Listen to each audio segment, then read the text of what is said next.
Boa tarde, pessoal. Seguindo nossa programação do Vitrine de Projetos, a gente inicialmente tinha programado das 2 às 3 as apresentações orais e das 3 às 4h30 apresentação e avaliação dos pôsteres e a partir das 4h30 a premiação dos melhores trabalhos. Para quem não me conhece, eu sou a professora Fernanda, estou como presidente da Comissão de Organização do Vitrine de Projetos, como coordenação de pesquisa e inovação aqui do Campus Planaltina. A nossa comissão, agradeço a participação e empenho de todos, principalmente dos nossos avaliadores externos, em estar conosco aqui hoje, neste evento, que é um evento onde que a gente publiciza o que é produzido aqui no IFB, tá? Então, só explicando o que já aconteceu até a gente chegar nesse momento aqui de apresentação. Nós abrimos a chamada de trabalhos, todos os trabalhos foram avaliados por pares, né? Tivemos 2 avaliadores por trabalho, fizeram o envio das avaliações. Destes trabalhos recebidos, que são resumos inéditos, que irão compor os anais do nosso evento, Vitrine de Projetos 2025, os 5 melhores trabalhos, pela avaliação dos nossos jurados, foram selecionados para apresentação oral hoje, tá? Então, desses 5, a gente vai fazer o ranking dos 3 melhores trabalhos, e esses trabalhos serão simbolicamente premiados, tá? E dos pôsteres, nós tivemos pôsteres dos resumos inéditos recebidos, e como instituição que ainda está trabalhando na política de pesquisa, inovação, ensino e extensão aqui no campus, nós abrimos a possibilidade de reapresentação de trabalhos que já tinham sido apresentados no Conecta, tá? Por quê? Porque são trabalhos que são desenvolvidos aqui no IFB Campus Planaltina. Então, o nosso objetivo de publicizar o que é feito aqui, ele só conseguiria ser plenamente atendido se o trabalho que já foi para o Conecta também conseguisse ser apresentado aqui para o nosso público interno, tá? A ordem de apresentação dos trabalhos orais, a gente vai começar pelo trabalho Pertencer é Fazer História, o documentário como tecnologia social para o resgate da memória institucional. Em segundo lugar de apresentação, tá, gente? De apresentação, as notas ainda não saíram. Efeito do biofilme de fécula de mandioca associado ao própolis da conservação pós-colheita de morangos sobre diferentes condições de armazenamento. Efeito do revestimento de zeína na conservação pós-colheita de morangos refrigerados. Inovação para desenvolver estratégias e produtos educacionais do ensino de biologia para a comunidade surdo-cega. Controle do etileno com permanganato de potássio e sua relação com o amadurecimento pós-colheita de tomates em diferentes níveis de maturação, tá? Todas as apresentações já estão no computador. Os apresentadores orais têm 7 minutos para fazer sua explanação e 3 minutos para responder a arguição e solicitações de informações complementares da banca, tá? Esse tempo vai ser marcado, mas a gente só vai interromper se ultrapassar esse tempo, porque o tempo também entra no critério de avaliação, tá? Todas as apresentações já estão ali, então vai ser sequencial, tá? As apresentações.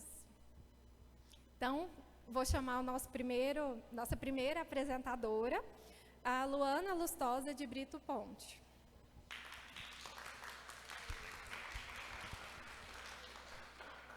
Boa tarde, pessoal. Então, vou começar a apresentação para não delongar e não perder o meu tempo. Como foi dito, meu nome é Luana, eu sou estudante da pós-graduação do mestrado. Essa pesquisa está sendo desenvolvida no âmbito do mestrado profissional, ProfEPT, é um mestrado em rede, está sob orientação da professora Simone Goutigio, é a nossa, então, pró-reitora de pesquisa e inovação. Só para situar vocês, é uma pesquisa que está em andamento, diferente de muitas outras pesquisas que vocês vão ouvir aqui, que às vezes já foram concluídas, essa ainda está em curso. Por que eu quis apresentar? Um pressuposto de alunos de pós-graduação é compartilhar com a comunidade acadêmica as suas pretensões de pesquisa. Fiz um recorte da pesquisa maior, então o que eu vou apresentar aqui para vocês seria a pretensão do nosso produto educacional. O mestrado profissional, ele tem uma característica que, ao final dele, você tem que entregar para a comunidade acadêmica um produto educacional. No caso da minha pesquisa, será um documentário. E a gente quer mostrar para a comunidade acadêmica como que o documentário ele tem uma potencialidade em ser um instrumento de tecnologia social. Tá? Dito isso, assim que nós iniciamos a pesquisa, nós nos deparamos com um paradoxo muito grande, principalmente aqui neste campus. É um campus que ele tem mais de 60 anos de história, mas o que a gente percebe? Que pouco é falado e se é conhecido dessa história. Né? Se a gente perguntar para alguns estudantes, até servidores, eles não sabem o legado que esse campus carrega. Então, por isso, nós queremos, a partir do documentário, trazer e fazer com que essa história se torne viva entre a comunidade acadêmica. No início, nós começamos a buscar materiais que pudessem contar a história oficial do campus, e nós não encontramos. Existe uma lacuna muito grande na transmissão da história. Não há registros oficiais que narrem a história do campus Planaltina, desde a sua fundação, lá em 1964, até agora. Então, nós não temos esses registros oficiais. É uma lacuna acadêmica que precisa urgentemente ser sanada. Com isso, quando você não conhece a história, nós temos um grave problema. Você não se sente pertencente ao lugar. Né? Há autores como Legoff, que ele vai falar o seguinte: quanto mais você conhece a história das coisas, mais parte dela você se torna. Então, por isso, nós queremos trabalhar nessa pesquisa sobre a memória de uma instituição educacional de tamanha referência que é o Campus Planaltina. O caminho investigativo que nós estamos traçando para essa pesquisa é uma triangulação de dados. Nós começamos com análise documental, que é a fase que nós estamos na pesquisa. Nós vamos trabalhar com entrevistas. Para isso, vamos utilizar a técnica que é o TALP, que é a técnica de livro de associação de palavras, que vai ser rodada em um software que é o Evoque.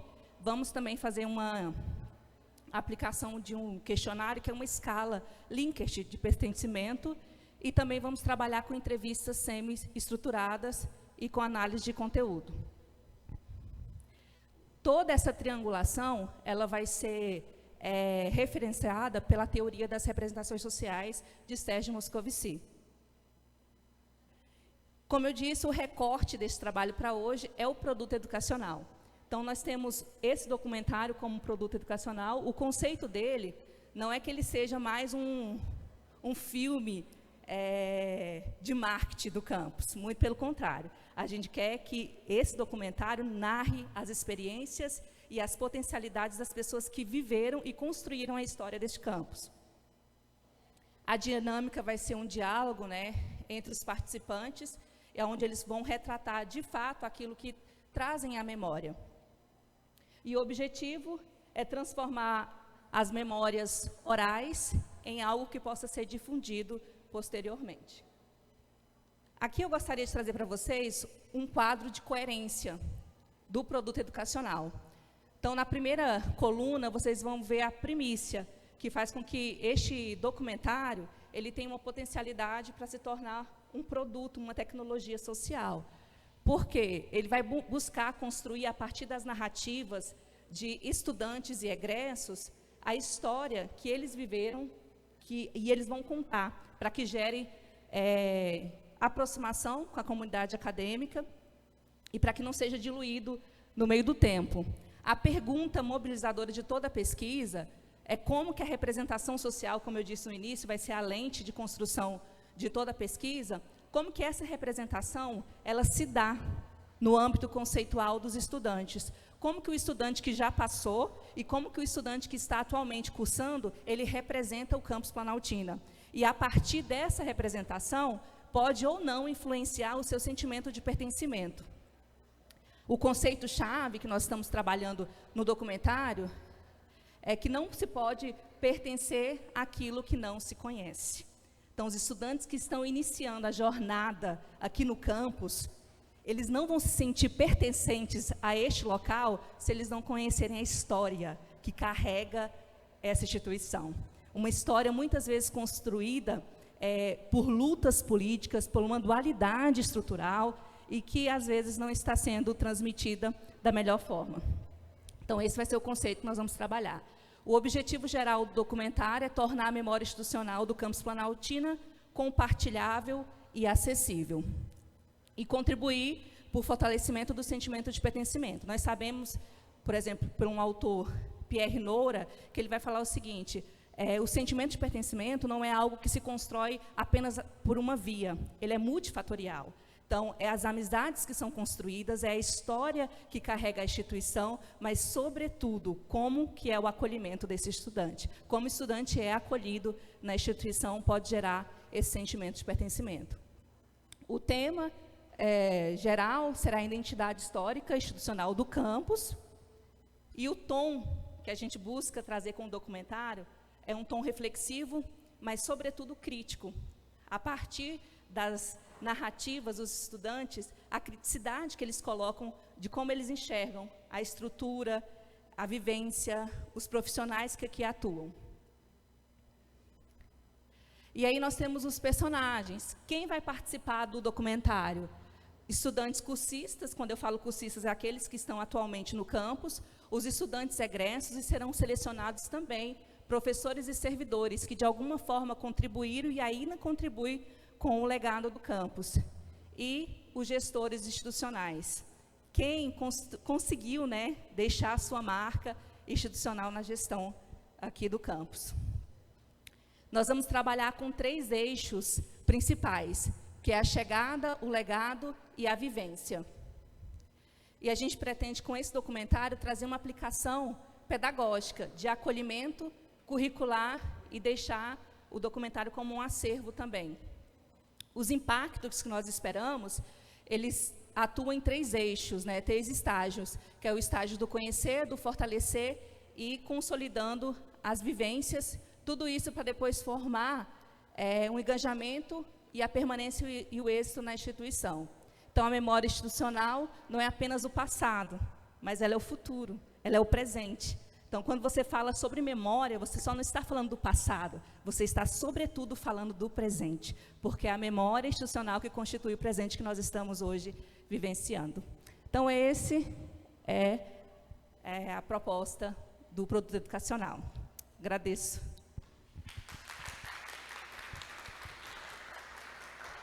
Eu acho que eu tenho 3 minutos para responder alguma dúvida, alguma pergunta. Alguém gostaria de esclarecer alguma dúvida?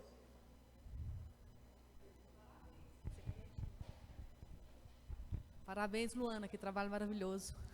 É mais uma curiosidade, como que surgiu essa ideia, porque realmente, é extremamente importante a gente ter a memória do nosso campus. Parabéns. Então, a principal motivação que eu tive foi no atendimento com pais, ex-alunos, e eles chegavam a marejar os olhos quando falavam do campus. E eles se sentiam pertencentes quando eles vinham matricular os seus filhos. E eu percebia que o filho já não tinha um envolvimento com a escola, porque muitas vezes não conhecia o legado da instituição.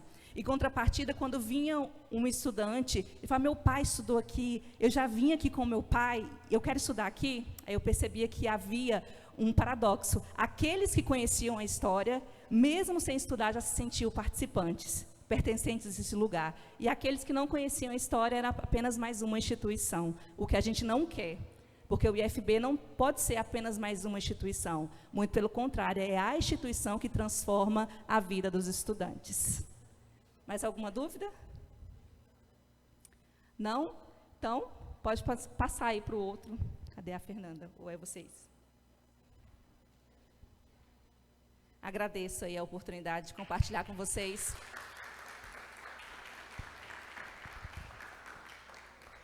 Fernanda! Bom, o segundo, quem é, gente? Já é o do morango, né?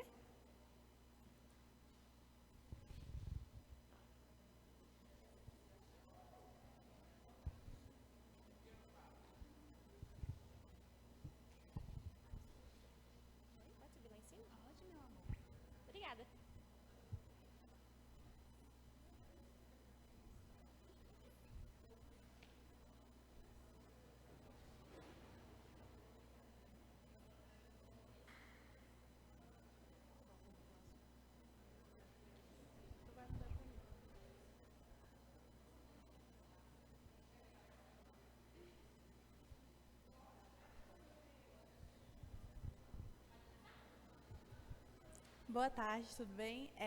Eu me chamo Daphne, ela é Stephanie, e a gente vai apresentar o nosso projeto que foi desenvolvido na matéria de pós-colheita. Bom, a gente vai falar sobre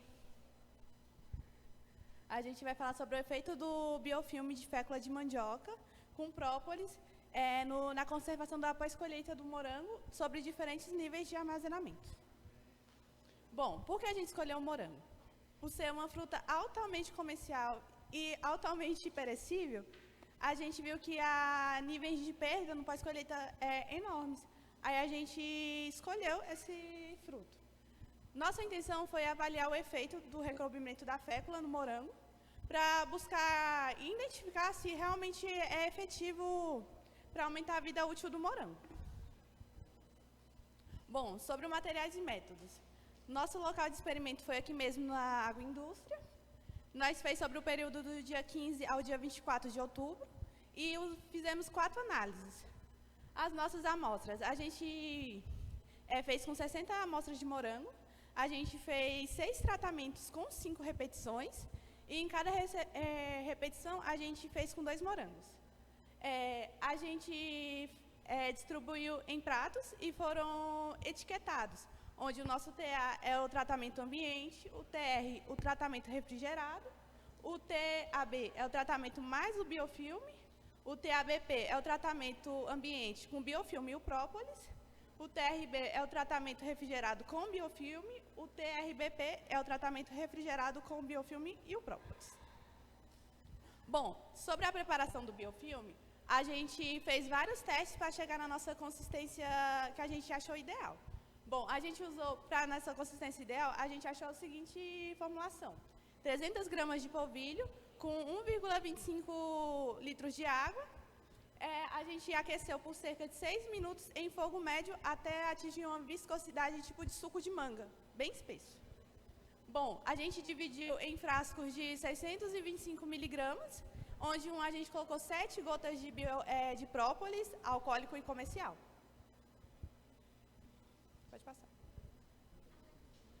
Bom, a gente avaliou as nossas análises que a gente usou para analisar foi a perda de massa, que o Brix que a gente analisou, o pH, a firmeza e também a cor com o aplicativo Colomit.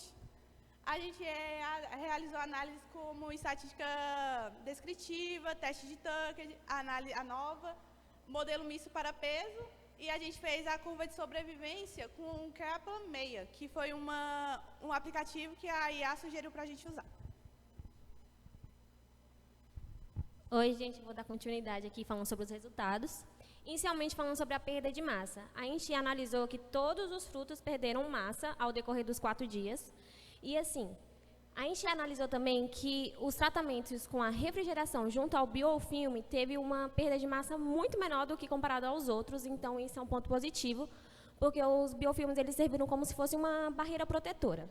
Aqui dá para ver um gráfico, verticalmente são o peso em grama e embaixo é os dias. Indo para a firmeza, como é um processo natural do morango, todos amoleceram ao decorrer do tempo, mas também confirma que o uso dos biofilmes junto à refrigeração, eles ajudaram a manter a firmeza por mais tempo, trazendo um aspecto ainda mais bonito assim para a venda, por mais dias, né? O pH e o Brix, eles não tiveram muita interferência assim ao decorrer dos dias, mas a gente viu que em temperatura ambiente ele teve mais mudanças em relação aos açúcares solúveis e a acidez. A cor, a gente reparou que o componente, principalmente o componente vermelho, ele escureceu muito ao decorrer dos dias em comparação. Em comparação o ambiente com o refrigerado, o ambiente ele escureceu muito mais que o refrigerado e até que no 3º dia do nosso tratamento, todos os tratamentos em temperatura ambiente, eles estragaram, eles teve a deterioração total deles. Então, a gente viu que o componente vermelho realmente mudou muito em tratamento para tratamento. Aqui é uma imagem representativa que a gente tirou. Ali é a foto dos ambientes, né, dos tratamentos em ambientes no dia 3, comparados aos tratamentos refrigerados no dia 3. Vocês podem ver claramente que teve uma mudança, teve uma preservação muito maior, né, no refrigerado do que no dia 3.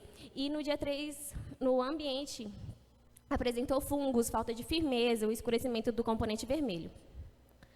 Aqui, como a minha colega tinha comentado, foi uma sugestão de inteligência artificial, que foi a curva de sobrevivência, a curva de Kleppner, que aqui mostra claramente que no dia 3 teve o decaimento total da deteriorização, né, do morango, e no caso do ambiente, e no refrigerado manteve até o fim do nosso projeto. Então, com esse projeto, a gente concluiu que a aplicação dos biofilmes de fécula de mandioca ajudou a conservar bastante os morangos. Associada à refrigeração ajudou ainda mais, que foi o principal fator para retardar a deteriorização. O próprio ele contribuiu, mas não foi de uma maneira muito eficaz, igual a gente esperava. E assim, a gente destaca que o biofilme ele é uma forma alternativa, é uma alternativa simples, barata e sustentável para, principalmente, os pequenos produtores. Aqui são as nossas referências que a gente utilizou para esse projeto, e é isso.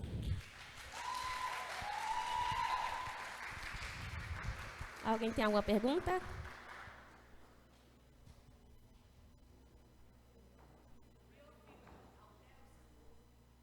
A gente não comprovou isso, como é para pós-colheita, a gente não estudou isso. É isso, gente. Muito obrigada, viu?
Olá, bom dia, meu nome é Diego.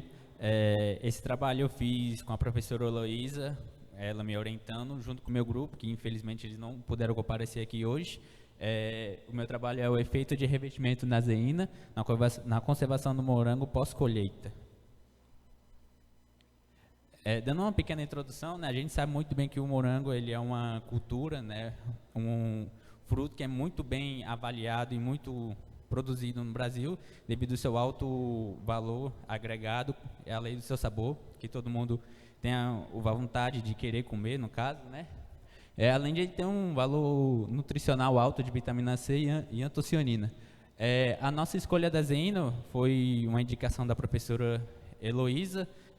Ele é uma proteína tirada do milho, que é de 45% a 50% do grão. Ele não é solúvel em água devido à sua alta quantidade de moléculas apolares, mas com isso ele é diluível em álcool. O objetivo específico, né, é avaliar o revestimento da zeína na perda de massa fresca do morango com o passar do tempo. Ali a gente analisou também o pH, a acidez titulável, que no caso seria o Brix, o açúcar dentro do morango, e o teor de sólidos solúveis. Além disso, também a gente avaliou a cor, brilho e a presença de fungos. E também a vida útil, né, desse revestimento nos morangos. A gente fez a atividade aqui mesmo no IFB, na web de agroindústria. Foi no período de 30 a 6 de novembro. A gente utilizou 48 morangos frescos com a diluição de 5 gramas de zeína para 100 ml de álcool 70%. Aqui são os instrumentos que a gente utilizou: o refratômetro, que seria para medir o Brix, o pH-metro para, obviamente, medir o pH, E aqui é uma imagem da zeína em pó, no caso, que a gente fez a diluição dela em álcool. E aqui estão os nossos tratamentos. No caso, o TR seria o tratamento, o morango sem zeína, o TRZ, o tratamento com zeína. E no nosso caso, os morangos que a gente conseguiu coletar, infelizmente, ele já veio muito injuriado, no caso, ele já veio muito passado do ponto, vamos dizer assim. Aí a gente optou por fazer também um tratamento já com esses morangos que já estão injuriados, já estão passados muito do ponto. Aí, no caso, seria esse injuriado, com sem zeína e com zeína. Aí, no caso do tratamento normal, seria 2 frutos por prato e 4 no injuriados. E a zeína dissolvida em álcool. Aqui é uma foto da aplicação da zeína e juntamente já a gente medindo a firmeza do morango, logo após a aplicação da zeína. Aqui são os tratamentos de morango sem zeína, com zeína e o tratamento de zeína e sem zeína também nos injuriados. A gente optou por fazer isso porque senão a gente perderia a quantidade de morango que a gente conseguiu, que a gente obteve. Então, para não jogar eles fora, a gente aproveitou para fazer isso.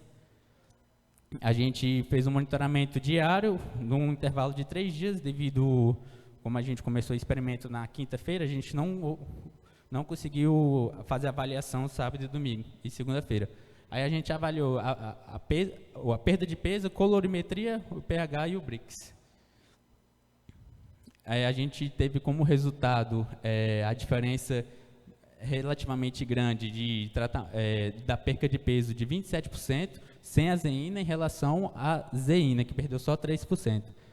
E também no último dia a diferença também foi grande, de perda de peso de 33% para 8% com a utilização da zeína. E aqui é um gráfico mais simbólico para mostrar para vocês a diferença de perca de peso. E aqui também é os resultados dos injuriados. No caso, daqueles que eu falei para a gente fazer o aproveitamento dos morangos. E a gente conclui, né, que a zeína ela é muito eficaz na conservação do morango após a colheita, devido também à sua facilidade de se conseguir, né? Como ele vem uma proteína do milho, é até fácil se obter ela. E aqui estão as minhas referências.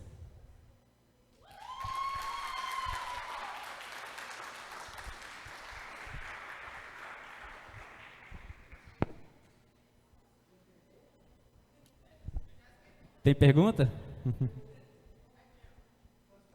Sim, senhor.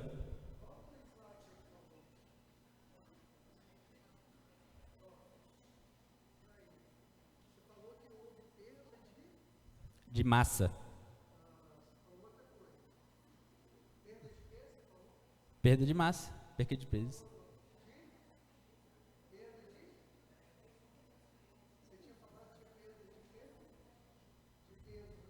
Perca de peso.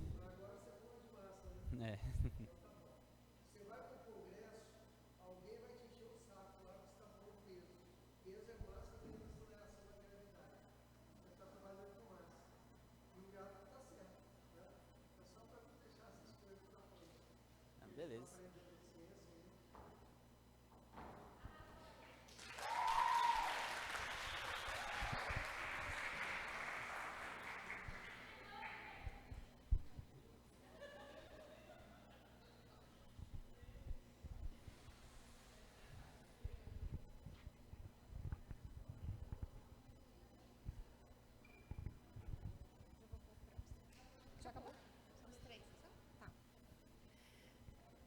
Então, pessoal, a gente já teve a nossa apresentação oral dos 5 trabalhos. Dos 3 trabalhos? Desculpa, gente, último dia de Águas Cerrados. Enfim, o próximo trabalho para apresentar, pode vir para frente. Não chegou? Tá aqui.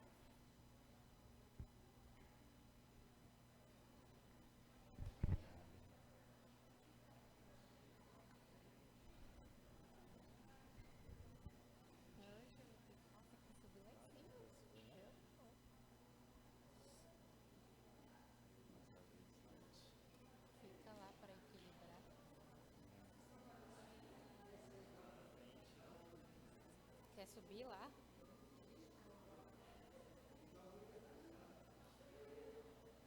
Passa onde?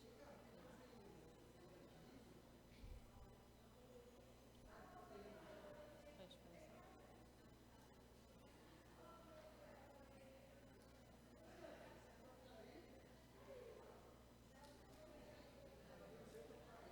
Pode começar. Pode começar? Ah,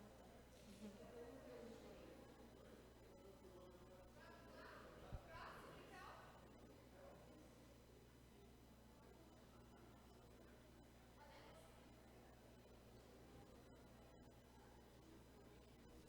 Boa tarde, eu sou a Lohane, esse é o Thales, e nós vamos falar hoje sobre o nosso projeto, que é Inovação para desenvolver estratégias e produtos educacionais no ensino de biologia para a comunidade surdo-cega.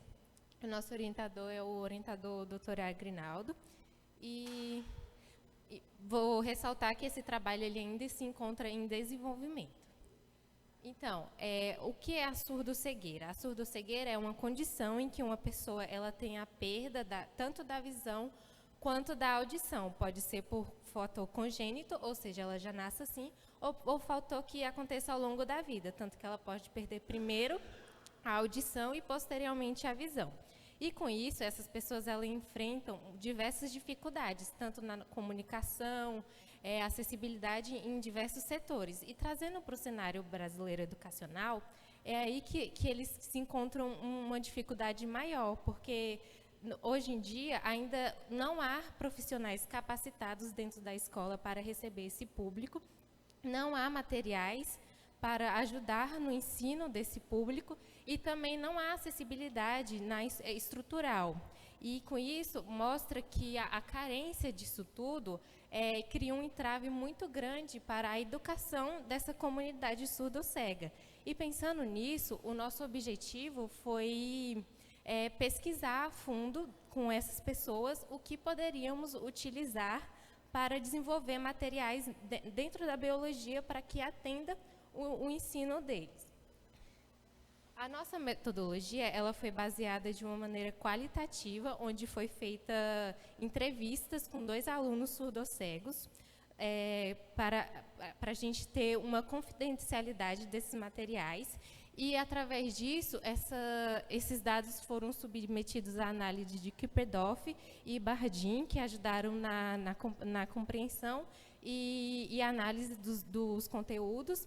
E também, a primeira fase após a entrevista, foi a transcrição dessas perguntas, em que as respostas tiveram divididas em 4 eixos temáticos, que foi no apoio à inclusão, acessibilidade dos materiais, metodologia de ensino e sugestões para melhoria. E, através disso, que a gente está desenvolvendo os nossos materiais dentro do ensino de biologia.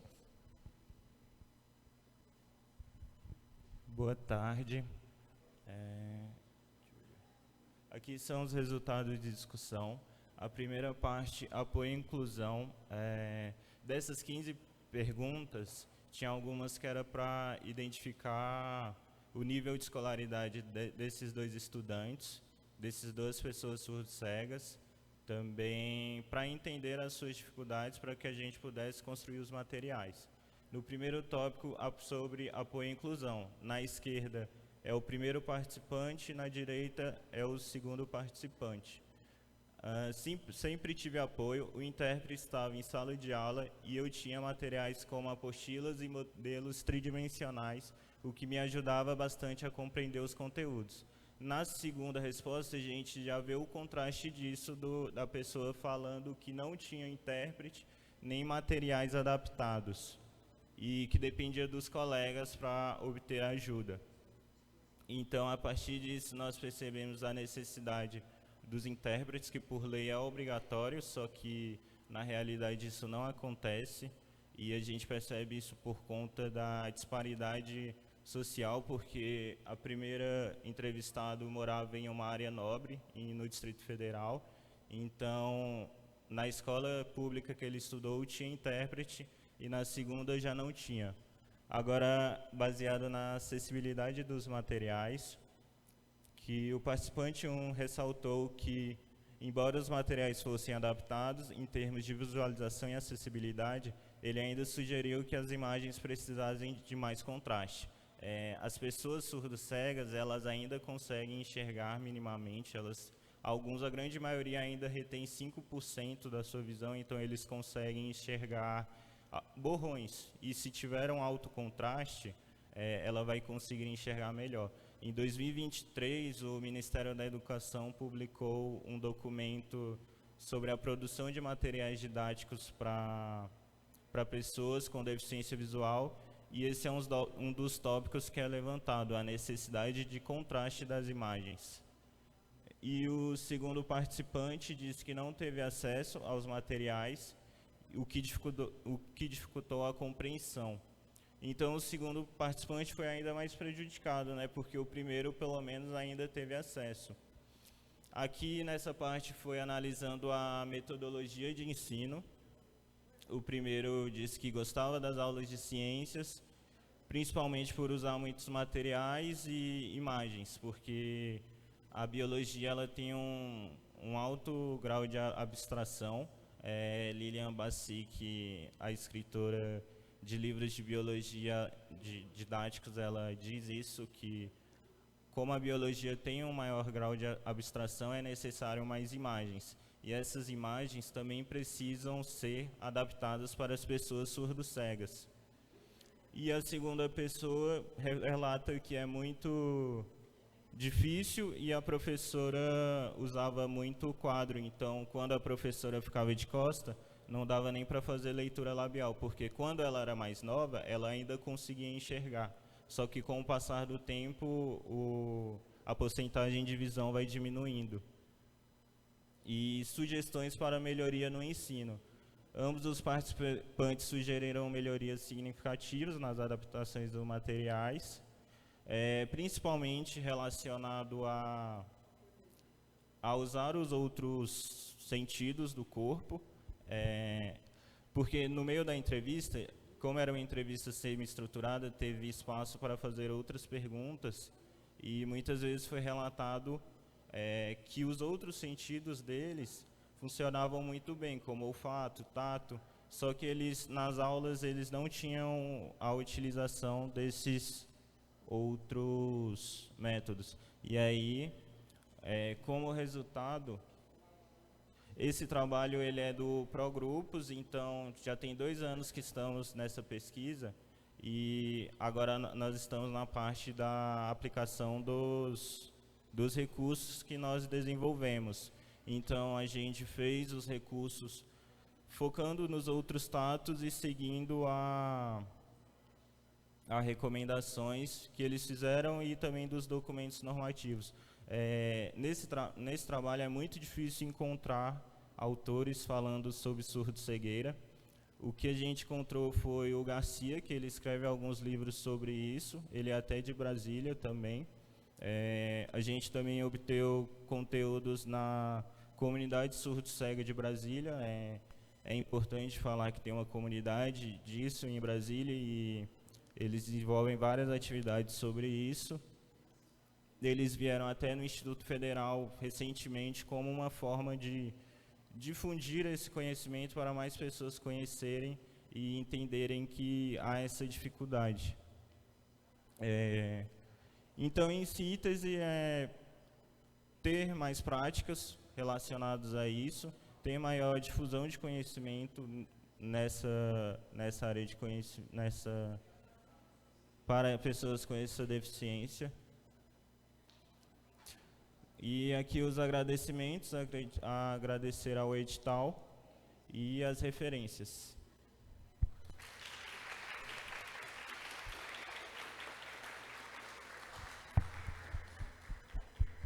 Perguntas? Agrinaldo.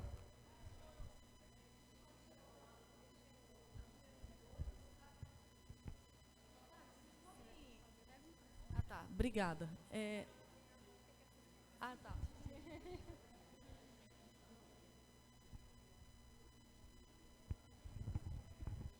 Boa tarde. Eu me interessei por esse assunto porque o meu sogro, antes de falecer, ele desenvolveu um método para treinar cegos e surdos para concurso público, naquela escola que tem na 612 Sul.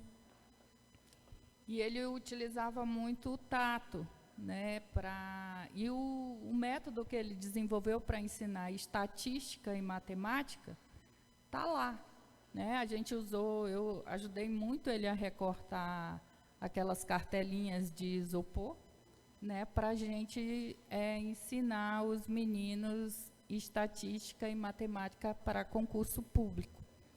Agora, a minha pergunta é o seguinte: vocês já chegaram a algum resultado prévio de material didático para trabalhar biologia com essa comunidade? Porque, assim, eu acho que a biologia, para mim, né? Eu sou agrônoma, mas eu trabalhei muito com criança, a gente usava muito tato, né? Eu acho que é uma das disciplinas mais fáceis que tem para a gente trabalhar a biologia, né, saindo do convencional. E quais materiais prévios vocês já têm, pensando nessa comunidade? Se já tem alguma coisa previamente desenvolvida?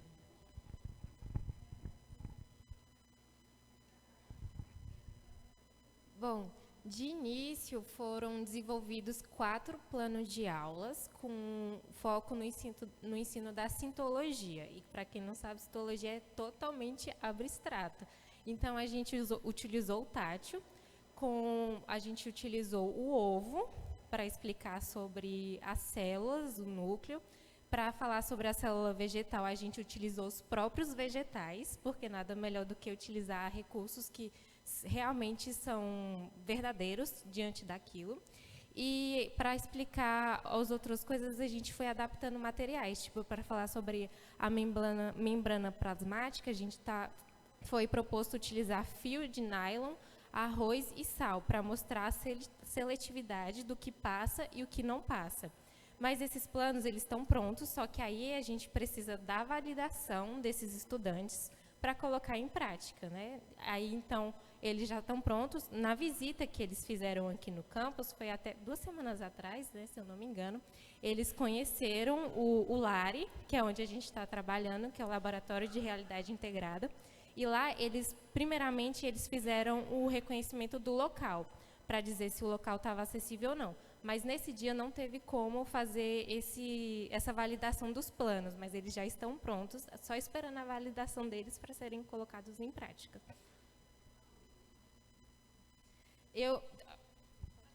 Alguém tem mais outra pergunta?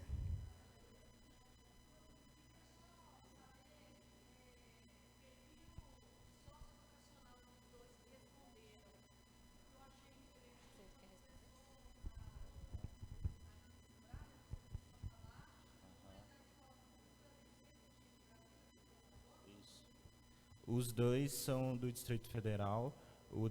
O primeiro, ele é morador do Plano Piloto. Ele estudou na escola que ela comentou. Qual que é o nome dela mesmo? O nome dela? O Centro de Escola de Deficientes Visuais que tem no Distrito Federal. Isso, ESAV. E a outra pessoa era do Sol Nascente. Então, tinha até a diferença da dificuldade para a gente fazer essas entrevistas, porque a menina, ela veio do Sol Nascente, ela anda de ônibus sozinha e tal, e ela é surdo-cega, então é muito difícil para ela.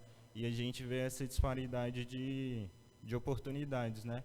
Porque o primeiro participante, ele está no mestrado na UNB, sendo surdo-cego, e a segunda menina também, ela está cursando letras, português, libras, na UNB também. Então, isso tudo graças à comunidade surdo-cega de Brasília, que chega e pega na mão dessas pessoas e mostra o caminho. A gente acompanhou alguns encontros, a gente também acompanhou com com a Dani da biologia, que ela também é da comunidade, ela é surda. Então ela nos apresentou esse mundo e a gente decidiu fazer essa pesquisa.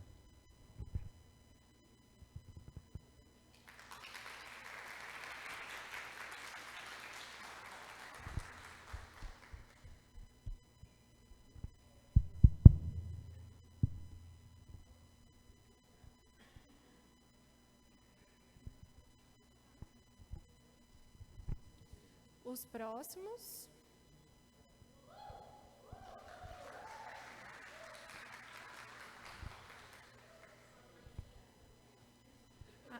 A banca precisa de um minutinho? Vocês querem um minutinho para atualizar as notas? Tá tudo bem?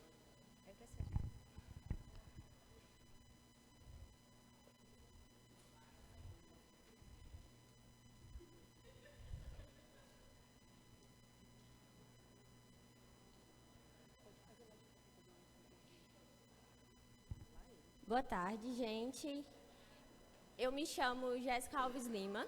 Juntamente com a minha colega, Lana Gabriela Araújo Ribas, iremos apresentar um trabalho titulado com Controle do etileno com permanganato de potássio e sua relação com o amadurecimento pós-colheita de tomate em diferentes níveis de maturidade. A nossa orientadora é a professora Heloísa Alves. Ela é a docente da disciplina de pós-colheita do curso de agronomia. Vamos falar um pouco aqui sobre a introdução, qual foi o objetivo, os materiais e métodos utilizados, os nossos resultados e as nossas discussões, conclusões e as referências bibliográficas que utilizamos para dar continuidade nesse experimento. Bom, o tomate, ele é um bom modelo para usar como estudo de amadurecimento. Ele tem respostas claras e também um aumento no etileno na sua fase climatérica. Esse hormônio, ele é responsável pela maturação dos frutos, altera textura, cor, sabor e aroma, e por isso foi feito para avaliar o efeito da temperatura, para se tornar essa pós-colheita e para manter a qualidade do fruto. O objetivo desse trabalho é avaliar a eficácia do permanganato de potássio no controle do etileno e a sua influência no processo de amadurecimento pós-colheita de tomate, colhidos em diferentes estágios de maturidade, analisando as suas respostas físicas, químicas e a extensão de vida útil dos frutos. O nosso experimento foi realizado totalmente aqui no campus. Essas mudas elas foram transplantadas na UEP de Olericultura daqui do campus. Todo o manejo fitossanitário, toda a adubação durante o ciclo dessa cultura foi feito pelo pessoal da olericultura e nós coletamos esses frutos aqui da olericultura. Após a coleta, nós levamos essas amostras para o laboratório de agroindústria aqui do campus. E esses tomates, eles foram submetidos a 4 tipos de tratamentos em temperatura ambiente. Foram coletados uma proporção de fruto com pendúculo, que é aquela parte de cima do fruto, que fica na superior, que a gente nomeou como talinho, e também foram coletadas amostras sem esse pendúculo. E a gente adicionou esses 2 tratamentos e também mais 2 tratamentos com o sachê de permanganato de potássio e sem o sachê de permanganato de potássio. Esse experimento teve 4 repetições. A primeira coleta aconteceu no dia 17/10. A primeira coleta foi de um fruto verde. Nessas 4 repetições, nós alteramos o nível de maturação desse fruto. Então, na primeira coleta era um fruto verde e na última coleta foi um fruto atingindo a sua maturidade fisiológica. Então, na primeira coleta, nós coletamos os 2 tipos de tratamento, com pendúculo e sem pendúculo, levamos para o laboratório, fizemos a pesagem e a colorimetria de cada fruto individual e fizemos isso das 4 repetições, durante todos os dias que fizemos esse experimento. Então, no segundo dia, coletamos um fruto um pouquinho mais maduro. No terceira repetição, também, e na 4ª repetição, atingindo esse nível de maturidade fisiológica do fruto, para poder diferenciar. E aí também, né, até o dia 24, nós repetimos as 3 repetições, a pesagem e a colorimetria. Bom, boa tarde. Meu nome é Lana, vou dar continuidade aqui nos materiais e métodos. Bom, nós fizemos a dissolução do permanganato de potássio. Após ele se dissolver completamente, nós adicionamos a goma de tapioca. E quando ele conseguiu absorver completamente, nós pesamos em quantidades iguais e fizemos os sachês em touquinhas mesmo. Bom, as pesagens elas foram feitas na agroindústrias, foi feito utilizando em 3 lotes independentes por tratamento. Nós fizemos a pesagem no primeiro dia de cada coleta e no último dia que foi no dia 31 de outubro. A perda de massa ela foi expressa como em percentual e também em grama. Os dados eles foram submetidos à análise de variância em ANOVA. Foi realizado em DIC com 4 tratamentos e 3 repetições, e o nível de significância foi de 5%. Aqui nós temos 2 gráficos, um é de da evolução de perda de massa e o do percentual da perda de massa. O tratamento com talinho e com sachê, e o tratamento também sem talinho e com sachê, foi os que mais tiveram efeitos significativos. Pode estar relacionado ao nível de maturação, à embalagem e também ao contato com frutos mais maduros. A colorimetria foi feita através de um aplicativo que a gente baixou pelo celular. Foi realizado o RGB, que foi em cores vermelhas, verdes e azuis. E aqui nós temos 3 gráficos em relação à cor. Não foi significativo a cor. O pendúculo, que é o talinho, e o pergamanato de potássio, não houve alteração significativa nos frutos em relação à colorimetria. E a conclusão é que o talinho ele ajuda no processo de conservação dos frutos, ajudando a desidratação dos frutos, a não perder a água. Também é significativo o ponto de colheita. Nós conseguimos perceber que os frutos que foram colhidos no primeiro dia, que foram os frutos bem verdes, e com sachê, eles demoraram a amadurecer.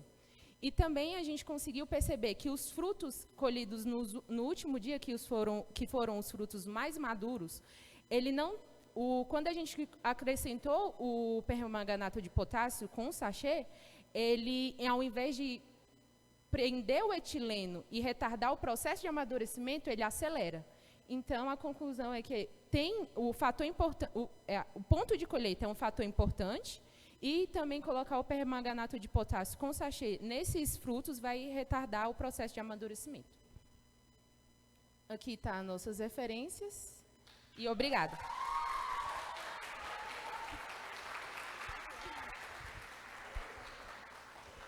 Pergunta?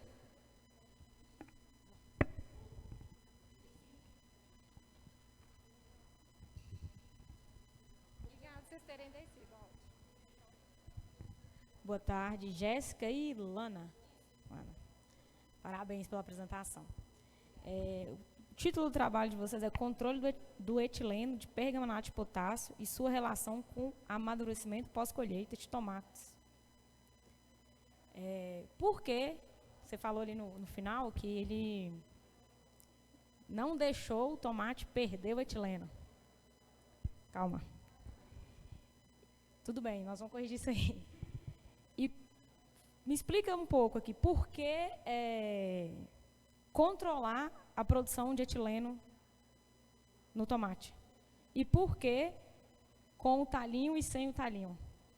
E essa, mais uma, só para contribuir, vocês estão com um trabalho de iniciação científica, e vocês vão fazer muitos trabalhos ainda. Talvez seria mais interessante deixar o nome mesmo da parte do vegetal, né, o pendúnculo, seria melhor do que talinho, né? Então, assim, para a gente seguir as regras aí, tá? A pergunta foi por quê? Por que com talinho e sem talinho?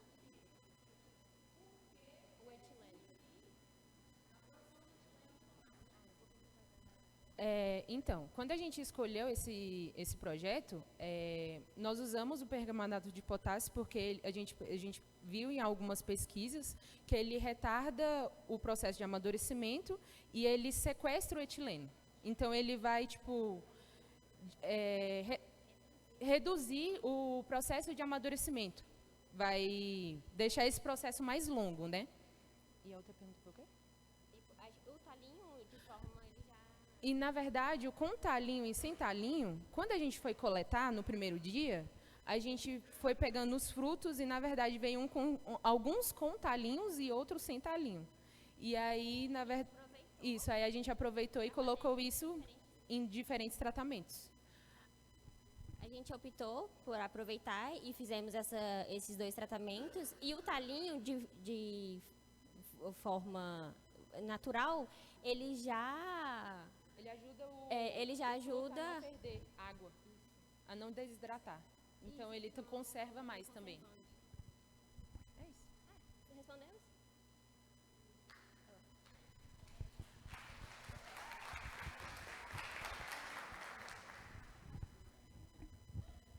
Então, aí vem aqui a agrônoma e a produtora rural. Por que vocês escolheram o processo de retardar a maturação do tomate, né, provavelmente em prateleira, depois que o produtor colhe, sendo que ele é uma planta, um fruto altamente perecível, com relação à temperatura, quanto mais alta a temperatura, mais acelerado o processo de maturação, né? E o permanganato de potássio, ele é tóxico para a gente. Tanto é que quando a gente tem catapora, para as bolinhas secarem, é recomendado a gente não colocar na boca. E aí, quando vocês colocam isso, eu quero saber o seguinte: qual a utilidade prática disso para mim, que sou produtora rural? Qual o efeito disso, né, em termos de maturação? Qual o tempo de prateleira que esse meu tomate vai ter que ficar para ele não perecer? Né? Em quanto tempo, qual o tempo que esse permanganato ele é efetivo no sequestro de etileno? Eu estou fazendo essas perguntas porque, como produtora rural, a gente vê muita pesquisa que ela leva a lugar nenhum, entendeu? Para o produtor rural. Então, a minha pergunta é, como que isso aí vai chegar em mim, produtora de tomate? Qual a utilidade prática, qual o ganho que eu vou ter com isso, né, em termos de eficácia, diminuição de perda? Isso é uma pergunta para vocês, como futuros agrônomos, que vão recomendar uma tecnologia. Por que o permanganato, né, de potássio, e qual a utilidade prática dessa pesquisa de vocês para mim, enquanto produtora rural, de tomate?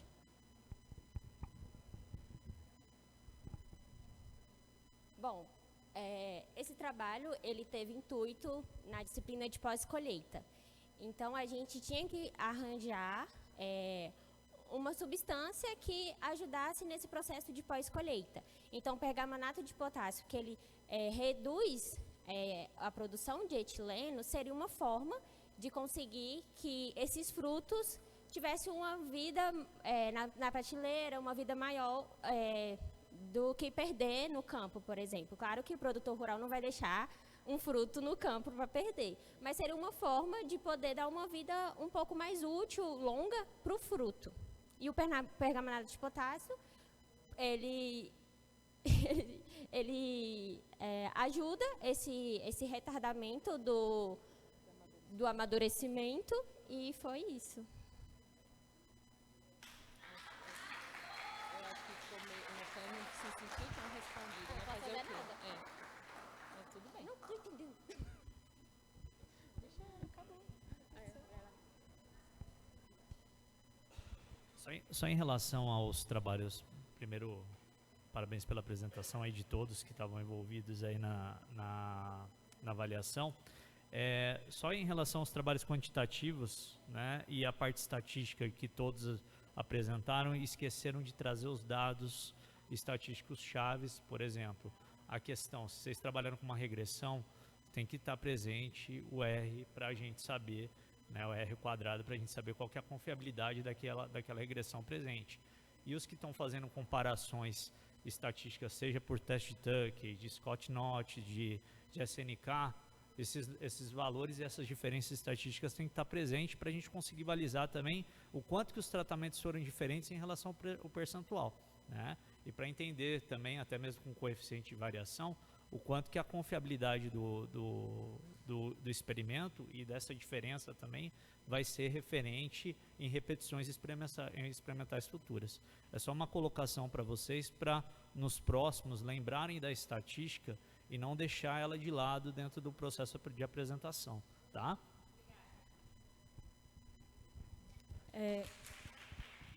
Só para contribuir também com essa fala do professor Sérgio, acho que todos estão aqui, né, que apresentaram. Acho que todos estão ainda, né?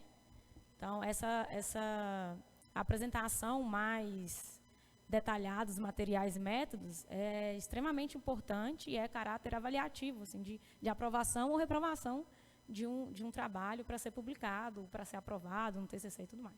Então, tem que prestar todos, tá? Eu senti muita falta dos materiais e métodos expostos na apresentação. Então, nos próximos trabalhos, né, para uma avaliação de banca, é claro que é uma iniciação científica, mas para uns próximos trabalhos, numa banca mais de reprovação ou aprovação, vocês podem ser penalizados severamente por a falta dessas informações, né? Parabéns a todos, e é isso.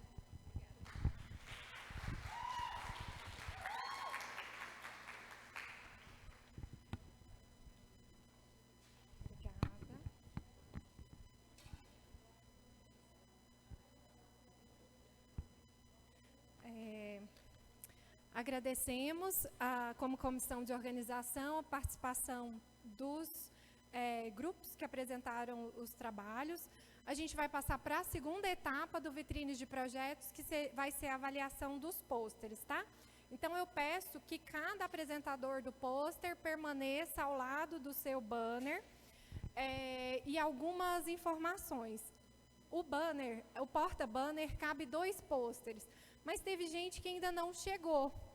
Então, assim, antes de dar, né, briga, confusão, se você achar que seu pôster está escondido, vai poder trocar e virar o que só tem de um lado, tá? Só que o que eu peço? Leva seu número junto, porque os avaliadores vão passar e vão saber os trabalhos pelo número, tá? Aquele trabalho que está sem o númerozinho para o avaliador ficar assim na lista de todos os 30, não dá, tá? Se você for mudar seu banner de lugar, leva seu número, beleza? Então, os avaliadores vão passar. Eu já tive algumas perguntas assim, dos critérios de avaliação. Gente, a CDPI está à disposição, após a finalização do evento, para esclarecer, né, todos os critérios que a gente usou, tanto para avaliação de resumos, da apresentação oral, quanto dos pôsteres, tá? Agradeço imensamente a presença da banca, que continua conosco até o final da avaliação dos pôsteres, tá?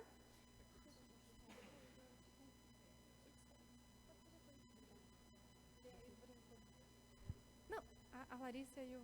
Não, aí eu vou só apresentar, gente, perdão, assim, porque eu não apresentei a banca no início. O professor Frederico, nosso coordenador de produção, vai apresentar a banca. Eu vou pedir para o professor Márcio e para a Larissa. A Larissa está aqui também. Isso. Vocês puderem vir aqui, só para o pessoal, na hora que vocês forem passando, saber que vocês são os avaliadores. Pessoal, parabéns a todos, né, pela apresentação, pelo evento. Obrigado, né, pelo empenho. Eu gostaria de apresentar para vocês, porque de fato a gente falhou no momento aqui inicial, na correria, e esqueceu de apresentar nossos avaliadores aqui, né? Então está aqui conosco a professora Eliane Armando, né, que é consultora também na área de produção de café orgânico, né, Eliane? E outras coisas. Mas a Felícia, que é engenheira agrônoma também, pela Universidade de Brasília, e trabalha com a Triunfo Sementes, tá? O professor Sérgio, que é da Nutus, empresa Nutus de Nutrição Animal, zootecnista, o Márcio, que é médico veterinário e zootecnista, que vai contribuir daqui a pouco com a avaliação dos trabalhos, a Larissa, que é zootecnista, né, pós-graduada pela Universidade de Brasília, tem mestrado na Universidade de Brasília e atualmente faz doutorado lá, né, aqui conosco também, tá certo? Então, muito obrigado, peço desculpa mais uma vez, agradeço os nossos convidados, e é isso.